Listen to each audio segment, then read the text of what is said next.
Hi folks, I was just in the middle of making something and I thought, people keep asking me about this, I really ought to show everyone. And what it is the little sticky mats that I use for a lot of things. I'm doing a glittery one. It's a size I hadn't got and I thought I could do with one, quite a substantial one this time probably. And I thought, you know what, I'll share it with the people because people are asking me. Now, if you don't want to get involved with silicone and you don't want to make one for yourself, just let me know. I'll get some made up and I'll put them in my shop for not much more than the cost of the silicone, to be honest. But I did think I'd show you in case you wanted to make your own. I have made a start. This is a little dish out of my kitchen. The kit I'm using is from Lech Resin. This is a starter kit. When I'm in real mould making mode, I'll buy a big kit, but this little kit's great. If you've not used silicone before, it's perfect. It's a 1-to-1 mix, so really easy. It dries semi-translucent, so your ultraviolet light can pass through it quite well if you're making the sort of moulds that you want to use with UV. In the kit you get some gloves, you get a stirry stick, you get you get 2 stirry sticks, you get a couple of little pots, easy peasy. Now this silicone is wonderful stuff.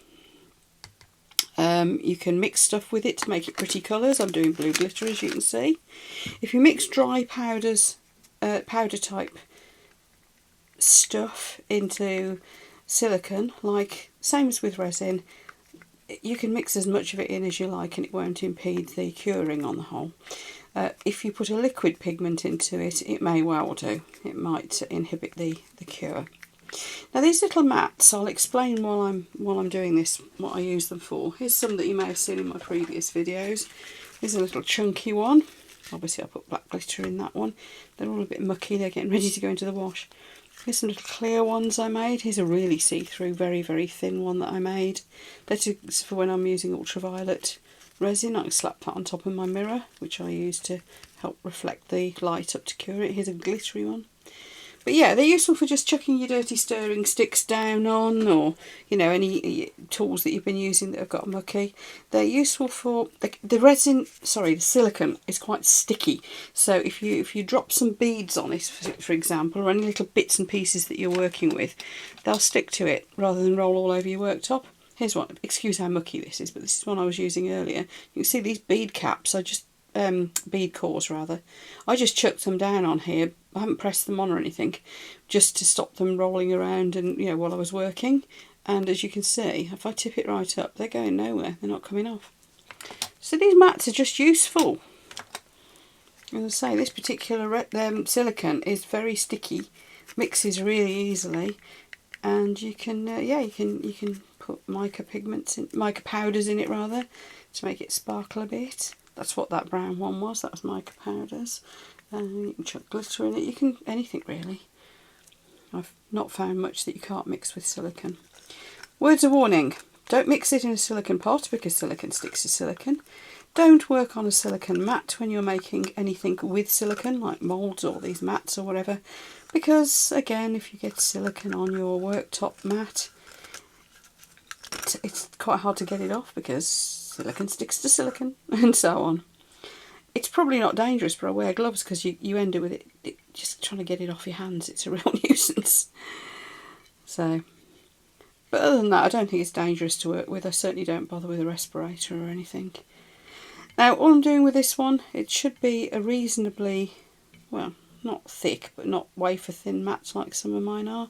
So I'm just pouring it in, giving it a swizzle round to make sure it's covered the bottom of my dish. And then I'm going to leave it. Now if I end up with any bit sort of scruffy edges or anything, I'll just trim them off with a pair of scissors afterwards. It really is that simple. And these little pots that come with it, rather than ruin them, I am going to, and a stick, going to wipe them just clean with my usual wipes. These are just Wonder Wipes. I'll leave you the link for these below.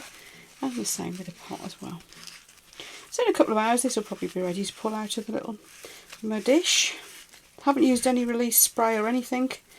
It's just as it is. So I will be back with you and we will have a little reveal, shall we? Something a bit different. The wipes I'm using, by the way, people have asked could they see my Wonder Wipes tub. It's a big one. The link will be below anyway, but here it is. That's what they look like. It's what tradesmen tend to use. I I just don't like the smell of baby wipes. Haven't yet tried the unscented ones that people have suggested. I'm sure I will at some point. But I get on very well with these. I think they've got alcohol in them or something. So as you can see, they clean things up really, really well. So I'll get a good few uses out of that cup. Meanwhile, down in the bowl, you can see that there are things popping. There's little bubbles coming up. Obviously mix it as bubble free as you can, pour it slowly. I mixed it a bit quick for demonstration purposes there really, but it'll all come clean. All the bubbles will come out. Big surface area, there's no point spraying it in alcohol or heat or anything like that. Won't make any difference whatsoever to silicone in my experience, but it will dry nicely anyway. So there you go, I'll see you for the reveal in a couple of hours. It'll be my time, seconds in your time. Here we go then, this is all cured up really nicely now, so here comes a sticky mat. And there we go. As easy as that. Simple. And you've got a sticky mat. That's a fairly thin one, but isn't that lovely? I might trim the edge off a little bit, or then I might not. But I've instantly got myself a little sticky mat. So I can use that with my crafting. So if anybody wanted to know how to make one, there you go. But seriously, if anybody wants me to make them one, just let me know. I'll get them in my shop. I won't be charging silly prices for them because you can see how easy they are to make and how little silicone it actually uses. Or you could just message me, let me know what colour you'd like, whether you want it clear or whether you want glitter or something in it or whatever. Not a problem at all. But there you go, for all those who are saying where do these sticky mats keep coming from or how do you make them or whatever, that's all it is. And it is just using a nice quality soft silicone to make them. There's the trick. And they'll stay just kind of clammy clingy, I suppose. Job's a good one. Thanks then everyone, and I look forward to seeing you for the next video.